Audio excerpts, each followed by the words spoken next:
नमस्कार दोस्तों। मैं सिर्फ डॉक्टर विनोद सैनी।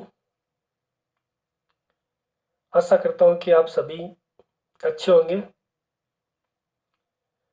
राजस्थान की best college Poddar college Naulgarh की ऑनलाइन क्लासेस में आपका हार्दिक स्वागत। हमारा उद्देश्य है डिग्री प्लस कंपटीशन, कॉलेज शिक्षा के साथ साथ प्रतियोगिता परीक्षा की तैयारी। इसी संदर्भ में हम पढ़ रहे हैं भारत की राज्य व्यवस्था और भारतीय संविधान की प्रस्तावना तथा संविधान सभा को हम पढ़ चुके हैं। आज मैं आपके सामने लेके आ रहा हूँ संघीय कार्यपालिका। दोस्तों, भारतीय संविधान के भाग 5 अनुच्छेद 52 से लेकर 78 तक संघीय कार्यपालिका का वर्णन किया गया है, जिसमें भारत का राष्ट्रपति, उपराष्ट्रपति, प्रधानमंत्री, उसका मंत्रिपरिषद तथा महान्यायवादी का जिक्र किया गया है। टॉपिक आ रहा है केंद्रीय कार्यपालिका। अब जो स्टूडेंट्स पॉलिटिकल साइंस के नहीं है, उनके सामने कार्यपालिका क्या है ये एक प्रश्न हो सकता है। तो भारतीय शासन व्यवस्था या केंद्रीय कार्यपालिका को प्रैक्टिकल में पढ़ने से पूर्व मैं संक्षेप में आपको सरकार के सैद्धांतिक पक्ष के बारे में थोड़ी सी जानकारी देना चाहूँगा, ताकि व्यवहारिक पक्ष समझने में हमें आसानी रहे। दोस्तों, जिस सरकार का हम जिक्र करते हैं, हमारे सामने बार बार सरकार शब्द आता है, वो राज्य का एक अनिवार्य अंग होता है। राज्य के 4 अनिवार्य अंग होते हैं: जनसंख्या, भूभाग, सरकार और संप्रभुता। 1947 से पूर्व भारत एक राज्य नहीं था, क्योंकि भारत के पास संप्रभुता नहीं थी। वर्तमान में राजस्थान एक राज्य नहीं है, क्योंकि राजस्थान के पास संप्रभुता नहीं है। राज्य के 4 अनिवार्य तत्वों में हम जिक्र कर रहे हैं सरकार का। सरकार आपने पढ़ा, राज्य का एक अनिवार्य अंग होता है। चूंकि राज्य एक अमूर्त इकाई होता है, अतः राज्य की इच्छा की अभिव्यक्ति करने वाले यंत्र को हम सरकार कहते हैं। दोस्तों, सरकार के 3 तत्व अनिवार्य होते हैं। थ्योरी में आपके सामने नाम आ रहे, जिनको प्रैक्टिकल में पढ़ना है। व्यवस्थापिका, सरकार का वह अंग जो कानूनों का निर्माण करता है। कार्यपालिका, सरकार का वह अंग जो व्यवस्थापिका द्वारा बनाए हुए कानूनों को लागू करता है तथा प्रशासन करता है। न्यायपालिका, सरकार का वह अंग जो न्याय करता है। ये सरकार के 3 अंग होते हैं। सरकार की प्रकृति को लेकर जहां पर बात आती है, तो मोटे तौर पर हम सरकार को 2 भागों में डिवाइड करते हैं। एक तो लोकतांत्रिक सरकार होती है और दूसरी अधिनायकवादी सरकार होती है। लोकतांत्रिक सरकार, जिसको आपने सुना होगा जनता का, जनता के लिए, जनता के द्वारा शासन, एक ऐसी शासन व्यवस्था जहां पर शासन की धुरी जनता होती है, संप्रभुता का अधिवास जनता में होता है। और अधिनायकवादी शासन व्यवस्था इसके जस्ट अपोजिट, जहां पर समस्त शक्तियां एक व्यक्ति, एक दल, एक नेता में निहित होती है। चाहे वो जर्मनी की नाजी या हिटलर की तानाशाही सरकार हो, चाहे वो मुसोलिनी की फांसीवादी सरकार हो, चाहे वो सद्दाम हुसैन की सरकार हो, चाहे वो उत्तरी कोरिया या फिर वर्तमान में चीन की साम्यवादी सरकार हो। यहाँ पर समस्त शक्तियां एक व्यक्ति में निहित होती है, एक संस्था में निहित होती है। शक्तियों का केंद्रीकरण होता है। व्यक्ति के पास किसी भी प्रकार के कोई अधिकार नहीं होते हैं। तानाशाह अपनी मर्जी का मालिक होता है, निरंकुश होता है। तानाशाही सरकार जो भी हो, उनकी प्रकृति हमेशा एक जैसी ही होती है। लेकिन लोकतांत्रिक सरकार 2 प्रकार की होती है, मोटे तौर पर आपको याद रखना है। एक लोकतांत्रिक गणराज्य और दूसरा होता है संवैधानिक राजतंत्र। संवैधानिक राजतंत्र जैसे कि ब्रिटेन, जापान, वो लोकतांत्रिक देश जहां पर राज्य का प्रमुख वंशानुगत होता है, उसको हम संवैधानिक राजतंत्र कहते हैं। लेकिन जो देश लोकतंत्र के साथ साथ गणतंत्र होता है, वहां पर राज्य का प्रमुख जनता के द्वारा प्रत्यक्ष या अप्रत्यक्ष रूप से निर्वाचित होता है। जैसे कि भारत, फ्रांस, अमेरिका।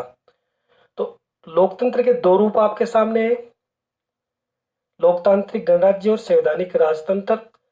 इन दोनों के ही चार चार सरकार के रूप हमारे सामने आते हैं, जिसको अति शीघ्र मैं आपके सामने बताने जा रहा हूं, तथा अति संक्षेप में जिनका अध्ययन आपके लिए जरूरी है। ज्यादा डीपली हम इसका अध्ययन नहीं करेंगे। दोस्तों, लोकतांत्रिक गणराज्य, संवैधानिक जो राजतंत्र होता है, उनमें सरकार के चार रूप हमारे सामने आते हैं: संसदीय सरकार, अध्यक्षात्मक सरकार, एकात्मक सरकार तथा संघात्मक सरकार। सबसे पहले हम समझते हैं संसदीय और अध्यक्षात्मक सरकार के बारे में। सरकार के अंगों के संबंधों के आधार पर, विशेषकर व्यवस्थापिका और कार्यपालिका में जो संबंध पाए जाते हैं, उनके आधार पर सरकार को हम दो भागों में डिवाइड करते हैं: संसदीय सरकार तथा अध्यक्षात्मक सरकार। अगर सरकार के अंगों में संबंध पाया जाता है, इसमें हम न्यायपालिका को अलग कर रहे हैं, क्योंकि वो स्वतंत्र और निष्पक्ष होती है। यानी कि व्यवस्थापिका और कार्यपालिका के संबंधों के आधार पर सरकार को हम दो भागों में डिवाइड करते हैं। जहां पर सरकार के अंगों में संबंध पाया जाता है, वो व्यवस्था संसदीय व्यवस्था कहलाती है। जैसे कार्यपालिका का गठन व्यवस्थापिका से होता है, कार्यपालिका व्यवस्थापिका के प्रति उत्तरदायी होती है, व्यवस्थापिका कार्यपालिका पर नियंत्रण करती है। जैसे कि भारत, ब्रिटेन, जापान। दुनिया में सबसे पहले संसदीय शासन व्यवस्था अपनाने वाला देश ब्रिटेन था, इसलिए ब्रिटिश संसद को संसदों की जननी भी कहा जाता है।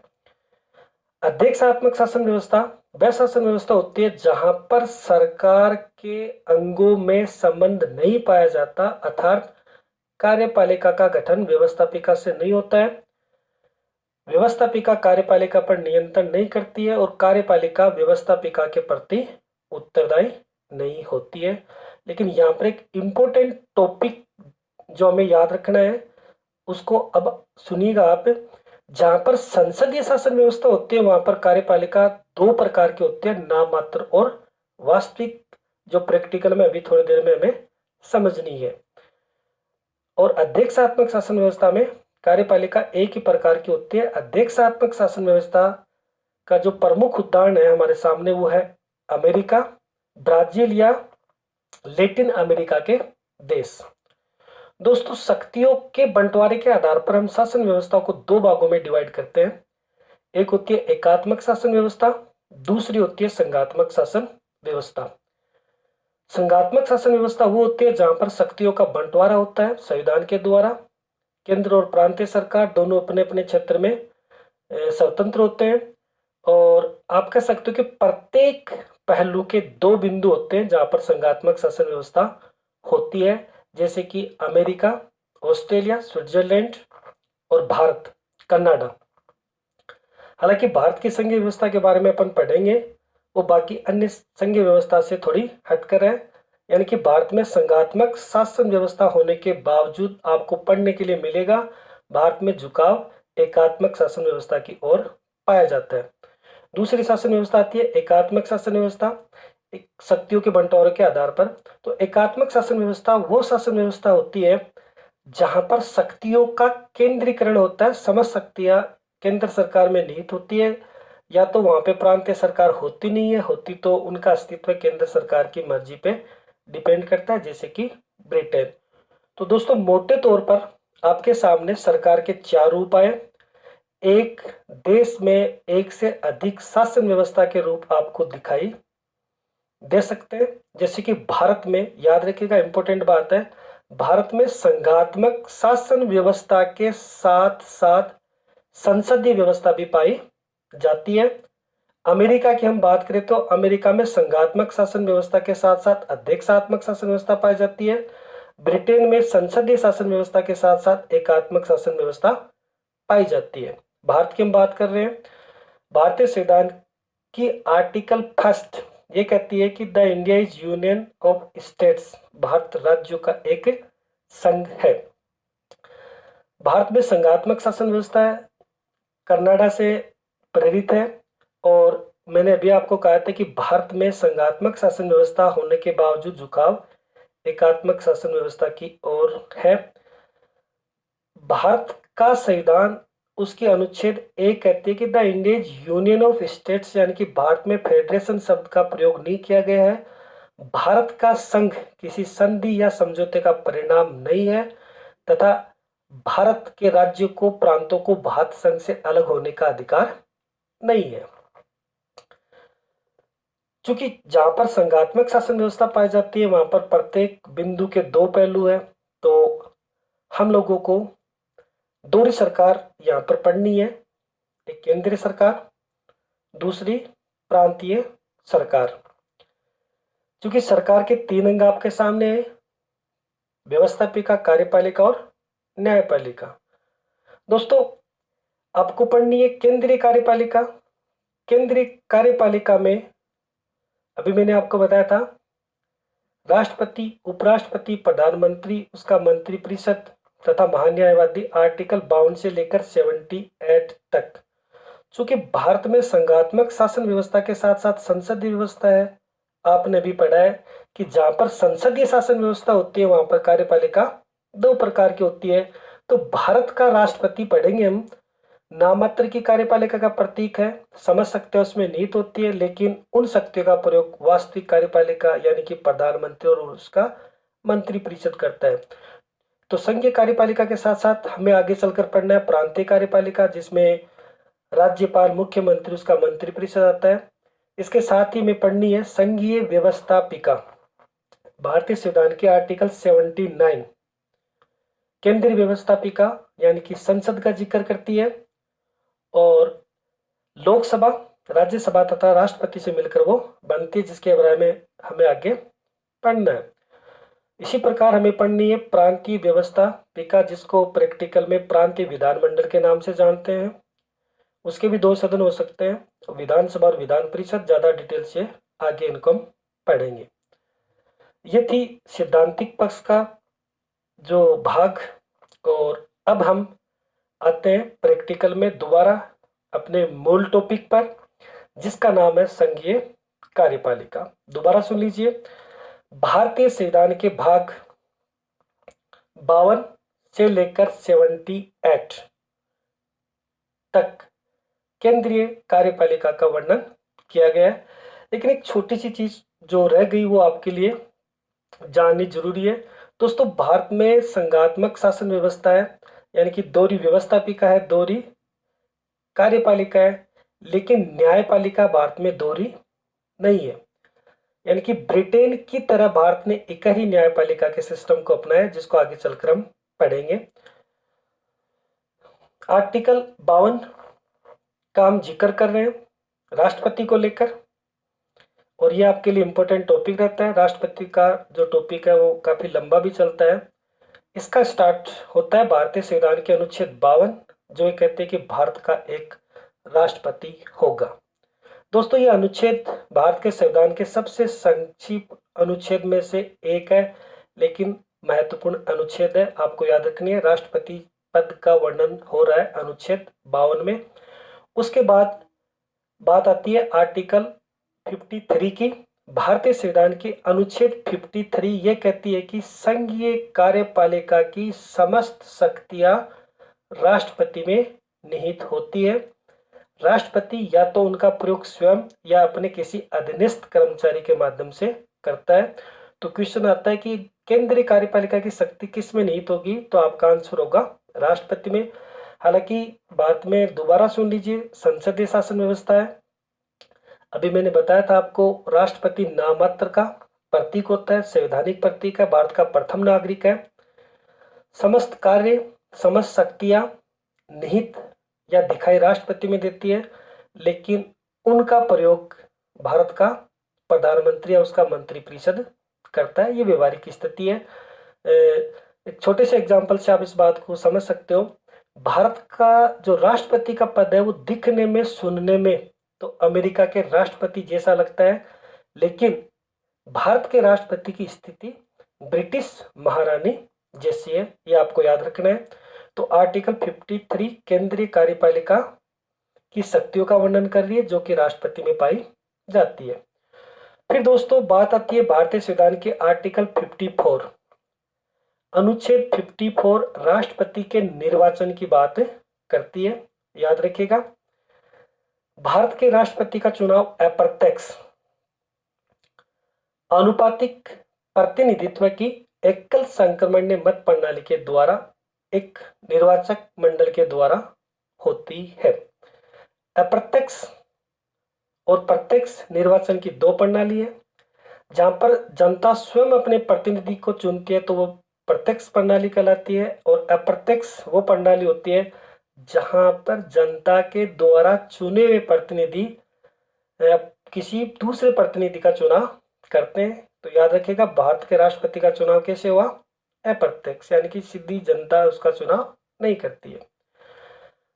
राष्ट्रपति का चुनाव जिस प्रणाली से होता है, आपको रटना नहीं है, समझना है, उसी प्रणाली से भारत में उपराष्ट्रपति, राज्यसभा के सदस्य, विधान परिषद के सदस्यों का चुनाव भी होता है, और उस प्रणाली का नाम अभी जस्ट आपके सामने आया था, दोबारा सुन लीजिएगा, आनुपातिक प्रतिनिधित्व की एकल संक्रमणीय मत प्रणाली।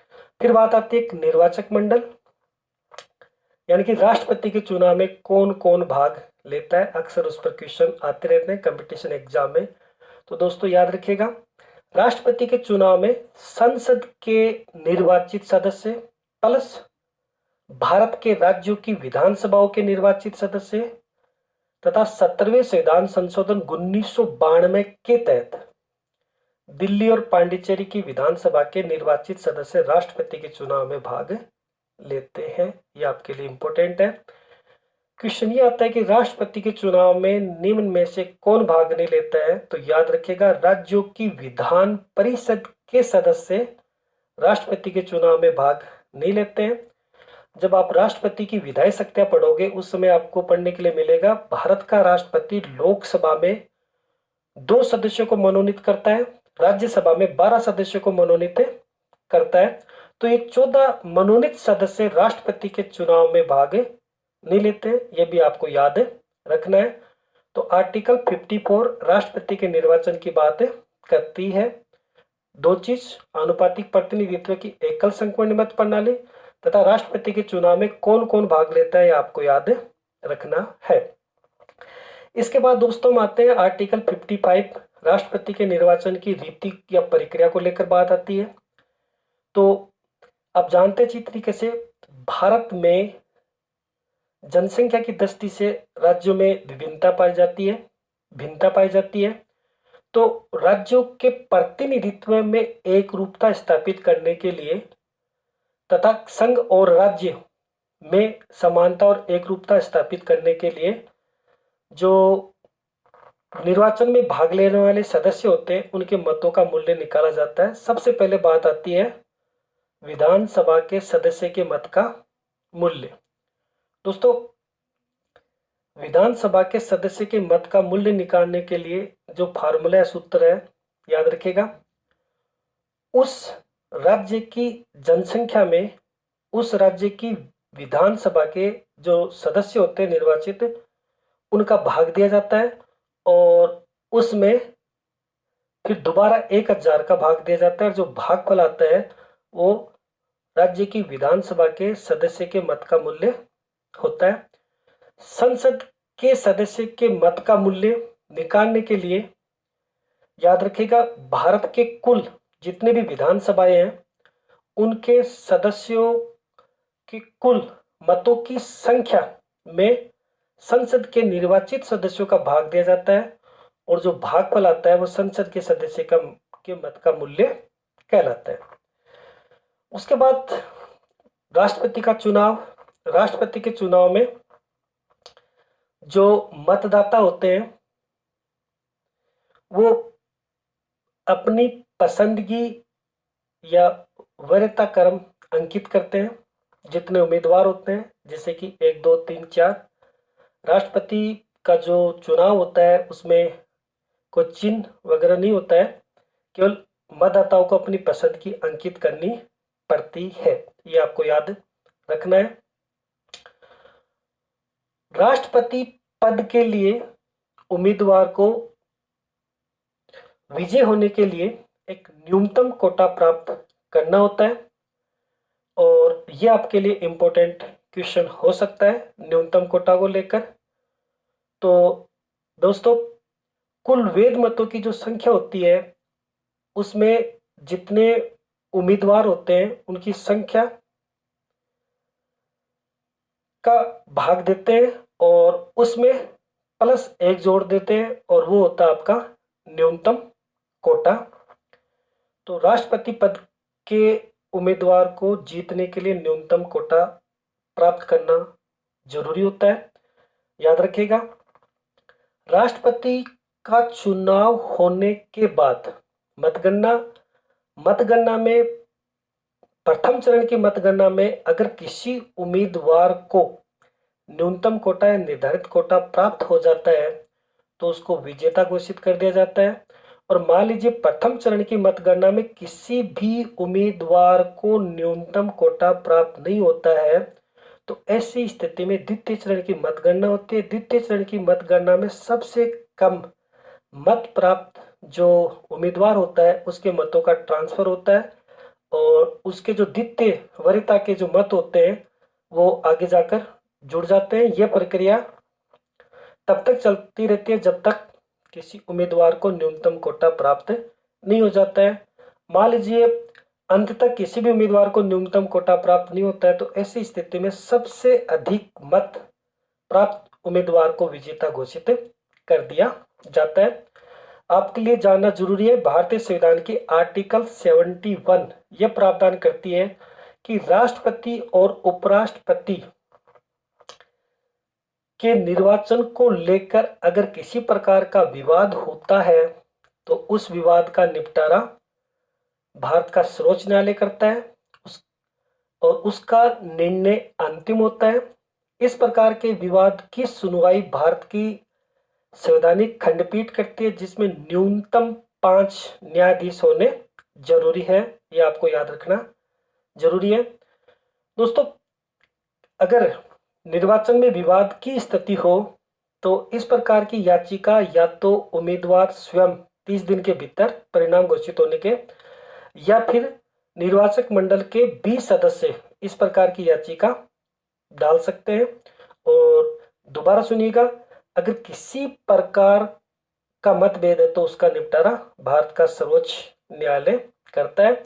उसका निर्णय महत्वपूर्ण और अंतिम होता है जो कि आपको याद रखना है। फिर राष्ट्रपति के निर्वाचन की हम बात कर रहे हैं तो वर्तमान में राष्ट्रपति पद के लिए 50 प्रस्तावक और 50 अनुमोदक की भी आवश्यकता होती है। और जब आप उपराष्ट्रपति पढ़ोगे तो प्रस्तावक और अनुमोदक 20-20 होते हैं। इसमें कंडीशन ये रहती है कि प्रस्तावक और अनुमोदक निर्वाचक मंडल के सदस्य ही होने चाहिए, आम व्यक्ति नहीं हो सकता। राष्ट्रपति पद के लिए जमानत की राशि का भी प्रावधान किया गया है। याद रखिएगा, जमानत की राशि 15,000 रुपया होती है और वो रिजर्व बैंक में जमा होती है। अगर कोई सदस्य निर्धारित मत संख्या का 1/6 भाग प्राप्त नहीं करता है तो उसकी जमानत की राशि जब्त हो जाती है। ये उसके राष्ट्रपति पद की जमानत की राशि का जिक्र किया गया। इसके अलावा दोस्तों, राष्ट्रपति का जो निर्वाचक मंडल है उसमें एक तो संसद के निर्वाचित सदस्य आपके सामने आए थे और एक आपके सामने आए थे विधानसभा के निर्वाचित सदस्य। तो जो इनका मतपत्र होता है संसद के सदस्यों का, याद रखिएगा उसका जो मतपत्र होता है वो हरा होता है तथा राज्य के जो सदस्य होते हैं उनके मतपत्र का रंग गुलाबी होता है। यह आपको याद रखना है। इसके अलावा एक इंपॉर्टेंट बात और आती है राष्ट्रपति के चुनाव को लेकर कि राष्ट्रपति के चुनाव में जो मतदाता होता है वो अपनी मर्जी से, अपनी विवेक से, अपनी इच्छा से अपने मत का प्रयोग कर सकता है। दलीय सचेतक या विहिप का उस पर कोई असर नहीं होता है। यह आपको इम्पोर्टेंट बात याद रखनी है।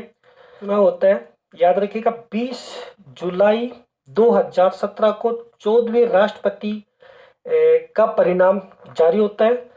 श्री रामनाथ कोविंद जो वर्तमान में आपके राष्ट्रपति हैं उनको उस समय 7,02,044 यानी कि कुल मतों का 65.65, याद रखिएगा 65.65% मत प्राप्त हुआ था। उनके सामने जो प्रतिद्वंदी थी श्रीमती मीरा कुमार को 3,67,314 मत मिले थे, यानी कि कुल का 34.35%। ये आपको याद रखना है दोस्तों। भारत के संविधान लागू होने के बाद 25 जुलाई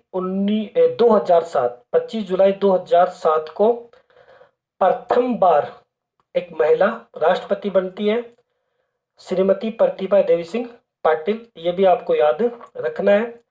और अब तक राष्ट्रपति चुनाव भारत में 6 महिलाएं लड़ चुकी है, जिनमें से एक राष्ट्रपति बनी है प्रतिभा पाटिल। 2007 13वां निर्वाचन। सबसे पहले भारत के इतिहास में श्रीमती कृष्णा कुमारी चटर्जी 1952 में राष्ट्रपति का चुनाव लड़ती है। उसके बाद मनोहरा होलकर 1967, फिर आता है फूलचंद कौर 1969, फिर आता है श्रीमती लक्ष्मी सहगल जो आजाद हिंद फौज से बिलोंग करती है 2002। उसके बाद आता है श्रीमती प्रतिभा पाटिल 2007 13वां निर्वाचन। और फिर आती है श्रीमती मीरा कुमार 2017 15वां निर्वाचन। तो अब तक भारत में राष्ट्रपति का चुनाव 6 महिलाएं लड़ चुकी है, जिसमें से एक राष्ट्रपति बनी है श्रीमती प्रतिभा पाटिल। ये आपको याद रखना है दोस्तों। राष्ट्रपति निर्वाचन से जुड़े कुछ महत्वपूर्ण तथ्य भी आपको याद रखने हैं। आपको पता है भारत के प्रथम राष्ट्रपति डॉक्टर राजेंद्र प्रसाद 24 जनवरी 1950 को संविधान सभा ने निर्विरोध जिनको राष्ट्रपति चुना था। 26 जनवरी 1950 को वो पद ग्रहण करते हैं और भारत के एकमात्र राष्ट्रपति है जो लगातार 2 कार्यकाल पूरा करते हैं। याद रखना 26 जनवरी 1950 से लेकर 13 मई 1962 तक वो अपने पद पर रहते हैं डॉक्टर राजेंद्र प्रसाद। उसके बाद डॉक्टर सर्वपल्ली राधाकृष्णन जो 2 बार उपराष्ट्रपति और 1 बार राष्ट्रपति पद का कार्य का निर्वाह करते हैं। दोस्तों भारत के इतिहास में राष्ट्रपति के 5वें चुनाव में अब तक द्वितीय चरण की मतगणना का प्रयोग सर्वप्रथम हुआ था। एक ही बार याद रखना है, राष्ट्रपति थे वीवी गिरी और जिनके सामने चुनाव लड़ रहे थे नीलम संजीव रेड्डी 1969। तो ये भी इंपॉर्टेंट क्वेश्चन आता है, द्वितीय चरण की मतगणना का प्रयोग भारत में केवल आज तक एक ही बार हुआ है 1969 में 5वें चुनाव में। और राष्ट्रपति कौन बने थे? वीवी गिरी। और वीवी गिरी को लेकर इंपॉर्टेंट बात ये भी आती है कि वो निर्दलीय प्रत्याशी के तौर पर चुनाव जीतते हैं। आपके ध्यान में हो तो वीवी गिरी उस समय कार्यवाहक राष्ट्रपति का निर्वाह कर रहे थे और राष्ट्रपति पद से उपराष्ट्रपति पद से वो त्यागपत्र देते हैं राष्ट्रपति का चुनाव लड़ने के लिए। और व्यक्ति का नाम आता है एम हिदायतुल्ला, यानी कि राष्ट्रपति और उपराष्ट्रपति दोनों का पद उस समय रिक्त हो जाता है। ऐसी स्थिति में एम हिदायतुल्ला सर्वोच्च न्यायालय के मुख्य न्यायाधीश जो थे वो राष्ट्रपति के कार्यों का निर्वाह करते हैं। ये भी आपको याद रखना है, जिसको हम आगे पढ़ेंगे। यानी कि भारत में जब राष्ट्रपति का पद किसी कारण से रिक्त होता है तो उसके कार्यों का निर्वाह उपराष्ट्रपति करता है। उपराष्ट्रपति ज्यादा से ज्यादा उसके कार्यों का निर्वाह 6 माह कर सकता है। लेकिन अगर किसी कारण से राष्ट्रपति के साथ साथ उपराष्ट्रपति का पद भी रिक्त हो तो ऐसी स्थिति में राष्ट्रपति के कार्यों का निर्वाह सर्वोच्च न्यायालय का मुख्य न्यायाधीश या फिर वरिष्ठ न्यायाधीश करता है। तो भारत के इतिहास में एम हिदायतुल्ला एक मात्र सर्वोच्च न्यायालय के मुख्य न्यायाधीश रह चुके हैं जिन्होंने राष्ट्रपति पद का कार्य किया है। यह आपको याद रखना है। इसके अलावा दोस्तों नीलम संजीव रेड्डी 2 बार लोकसभा अध्यक्ष पद से इस्तीफा देते हैं, एक बार चुनाव हार जाते हैं 1969 में, और 1977 का चुनाव निर्विरोध वो जीतते हैं। यानी कि इंपॉर्टेंट क्वेश्चन आता है कि भारत के इतिहास में ऐसा राष्ट्रपति जो निर्विरोध चुना गया, तो वो थे नीलम संजीव रेड्डी, ये आपको याद रखना है। डॉक्टर जाकिर हुसैन जो प्रथम मुस्लिम राष्ट्रपति थे, वो प्रथम राष्ट्रपति भी है जिनका पद पर रहते हुए निधन हुआ था, और जैसा कि मैंने अभी बताया था उनके निधन के बाद कार्यवाहक राष्ट्रपति के रूप में कार्य वीवी गिरी ने किया था। फखरुद्दीन अली अहमद दूसरे राष्ट्रपति थे जिनका पद पर रहते हुए निधन हुआ था। ये राष्ट्रपति पद के लेकर कुछ महत्वपूर्ण फैक्ट थे, विशेषकर निर्वाचन की प्रणाली आर्टिकल 55 चल रही है, उसी से संबंधित ये कुछ पॉइंट थे जो आपके लिए जानना जरूरी है। उसके बाद हम आगे बढ़ते हैं। भारतीय संविधान की आर्टिकल 56 राष्ट्रपति की पदावधि का जिक्र करती है। तो दोस्तों आर्टिकल 56 के तहत राष्ट्रपति का सामान्य कार्यकाल 5 वर्ष होता है, याद रखिएगा। राष्ट्रपति स्वेच्छा से अपना पद त्याग कर सकता है। राष्ट्रपति अपना त्याग पत्र उपराष्ट्रपति के नाम से करता है। मोस्ट इंपॉर्टेंट बात आपको ये याद रखनी है कि उपराष्ट्रपति उसकी सूचना लोकसभा के अध्यक्ष को देता है। तो राष्ट्रपति का सामान्य कार्यकाल 5 साल, और राष्ट्रपति स्वेच्छा से अपना पद त्याग कर सकता है। उपराष्ट्रपति को अपना त्याग पत्र देता है। एक चीज और याद रखिएगा, उपराष्ट्रपति अपना त्याग पत्र किसको देता है? राष्ट्रपति, यानी कि ईच अदर। राष्ट्रपति उपराष्ट्रपति, उपराष्ट्रपति राष्ट्रपति को अपना त्याग पत्र दे रहा है। यहाँ पर आपको ये याद रखना है कि उपराष्ट्रपति उसकी सूचना लोकसभा के अध्यक्ष को देता है। आर्टिकल 56 में इसका वर्णन किया गया है। दोस्तों भारतीय संविधान के आर्टिकल 57 राष्ट्रपति के पुनर्निर्वाचन के लिए पात्रता का जिक्र करती है। भारत का वह व्यक्ति जो वर्तमान में राष्ट्रपति है या राष्ट्रपति रह चुका है, वो पुनः राष्ट्रपति का चुनाव लड़ सकता है आर्टिकल 57 के तहत। उसके बाद जिक्र होता है भारतीय संविधान के आर्टिकल 58 का। 58 राष्ट्रपति के निर्वाचन की योग्यताओं का जिक्र करती है। याद रखिएगा, योग्यता की बात आती है तो स्टार्ट होता है किसी भी पदाधिकारी के लिए वह भारत का नागरिक हो। अधिकार में आता है राजनीतिक अधिकार। राजनीतिक अधिकार केवल देश के नागरिकों को ही प्राप्त होता है। तो भारत के राष्ट्रपति की योग्यता की बात आ रही है तो याद रखिएगा आर्टिकल 58 ये कहती है कि वह भारत का नागरिक हो, उसकी आयु 35 वर्ष हो, वह लोकसभा का सदस्य निर्वाचित होने की योग्यता रखता हो, तथा वह किसी लाभ के पद पर नहीं हो। ये इंपॉर्टेंट बात है जो आपको याद रखनी है।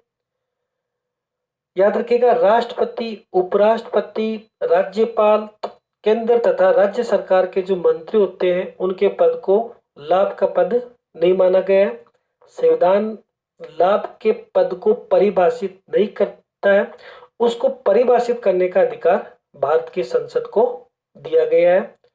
तो राष्ट्रपति की योग्यता में दोबारा सुन लीजिए, भारत का नागरिक हो, आयु 35 वर्ष हो, लोकसभा का सदस्य बनने की योग्यता रखता हो तथा वह लाभ के पद पर नहीं हो। उसके बाद दोस्तों भारतीय संविधान के आर्टिकल 59 राष्ट्रपति पद के लिए शर्तों का जिक्र करती है।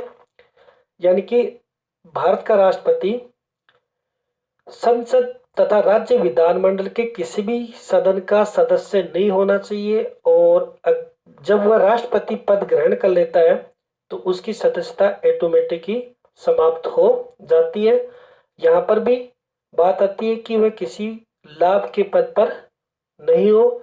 इसके अलावा राष्ट्रपति के लिए निःशुल्क आवास, जिसको हम राष्ट्रपति भवन के नाम से जानते हैं, उपलब्धियां, भत्ते, पेंशन आदि सुविधाओं का जिक्र किया गया है।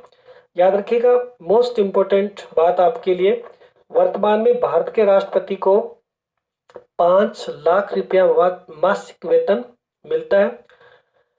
पद त्याग के बाद राष्ट्रपति को 1.5 लाख रुपया मासिक पेंशन मिलता है।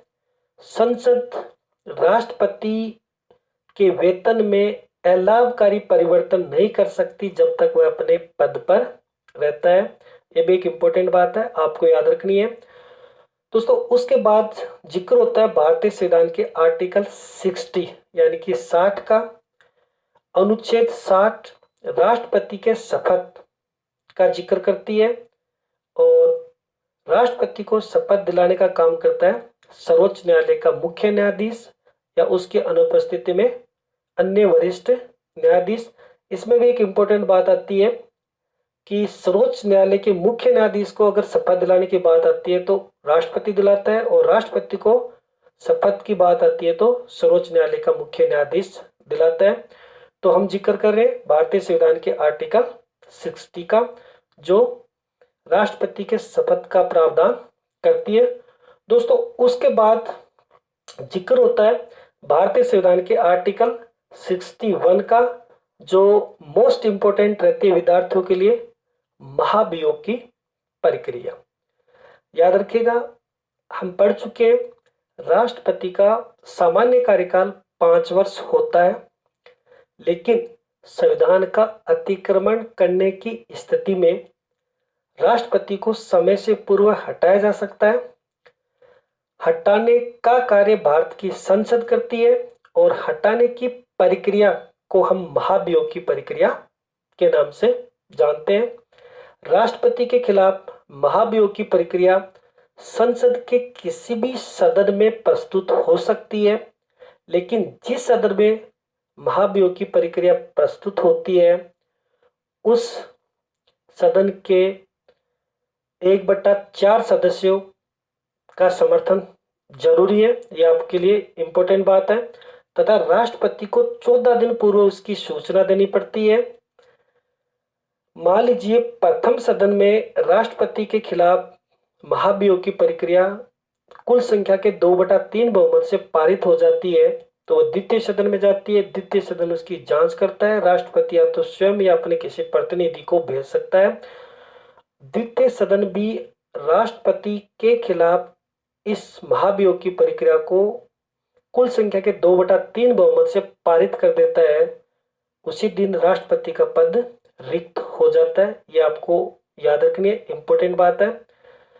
एक इंपॉर्टेंट बात यह भी है, आपने पढ़ा था कि भारत का राष्ट्रपति संसद में 14 सदस्यों को मनोनीत करता है। ये 14 सदस्य राष्ट्रपति के निर्वाचन में भाग नहीं लेते हैं, लेकिन राष्ट्रपति के खिलाफ महाभियोग की प्रक्रिया में ये मनोनीत सदस्य भाग लेते हैं। राष्ट्रपति के खिलाफ जब महाभियोग की प्रक्रिया चल रही होती है उस समय राष्ट्रपति के द्वारा किए हुए समस्त कार्य वैध माने जाते हैं। यह भी आपको याद रखना है। और राष्ट्रपति का पद महाभियोग या अन्य किसी रीति से रिक्त हो जाता है, किसी कारण से रिक्त हो जाता है, तो ऐसी स्थिति में राष्ट्रपति के पद के कार्यों का निर्वाह उपराष्ट्रपति करता है। इंपॉर्टेंट बात आती है, भारत में उपराष्ट्रपति राष्ट्रपति के कार्यों का निर्वाह ज्यादा से ज्यादा 6 माह कर सकता है, इससे अधिक नहीं। क्योंकि भारतीय संविधान के आर्टिकल 62 ये कहती है कि नए राष्ट्रपति का पद अवधि समाप्ति से पूर्व ही नए राष्ट्रपति का चुनाव होना जरूरी है। जिस समय उपराष्ट्रपति राष्ट्रपति के कार्यों का निर्वाह करता है। उपराष्ट्रपति को वही सुविधा, फैसिलिटी, वेतन या भत्ते मिलते हैं जो राष्ट्रपति को मिलते हैं। और दोबारा सुन लीजिएगा, अमेरिका में प्रावधान ये है कि शेष कार्यकाल के लिए उपराष्ट्रपति राष्ट्रपति के पद का कार्यों का निर्वाह करता है अगर किसी कारण से वहां पे राष्ट्रपति का पद रिक्त हो जाता है। लेकिन भारत में स्थिति भिन्न है। भारत में उपराष्ट्रपति राष्ट्रपति के कार्यों का निर्वाह क्षमा कर सकता है। आर्टिकल 62 इसका जिक्र कर रही है। इसके अलावा दोस्तों, भारत के राष्ट्रपति के पास कुछ विशेषाधिकार भी है जिनके बारे में भी जानना आपको जरूरी है। भारतीय संविधान के आर्टिकल 361 जिनका प्रावधान करती है, याद रखिएगा, राष्ट्रपति जब तक अपने पद पर रहता है तब तक उसके खिलाफ किसी न्यायालय में किसी प्रकार का कोई मुकदमा नहीं चलाया जा सकता, किसी प्रकार का वारंट जारी नहीं किया जा सकता, उसको कैद नहीं किया जा सकता। अगर किसी व्यक्ति का क्लेम या दावा हो तो जरूर उसको 2 महीने पूर्व नोटिस देना जरूरी है ताकि उस पर कार्रवाई की जा सके। यह है भारत के राष्ट्रपति की कुछ विशेषाधिकार। तो दोस्तों, भारतीय संविधान के आर्टिकल 52 से लेकर 62 तक हमने राष्ट्रपति के बारे में अध्ययन किया है। संक्षिप्त में मैंने राष्ट्रपति के बारे में आपको बताने की कोशिश की है। उसके बाद हम आगे अध्ययन करेंगे राष्ट्रपति की शक्तियों का, और राष्ट्रपति की शक्तियों को हम पढ़ेंगे 2 भागों में। आपके लिए इंपॉर्टेंट होगा आगे चलकर सामान्यकालीन शक्तियां और आपातकालीन शक्तियां। आपकी जो भारतीय संविधान के आर्टिकल 52 से 78 तक हम अध्ययन करने जा रहे हैं, जिसमें से 52 से 62 तक हम अध्ययन कर चुके हैं।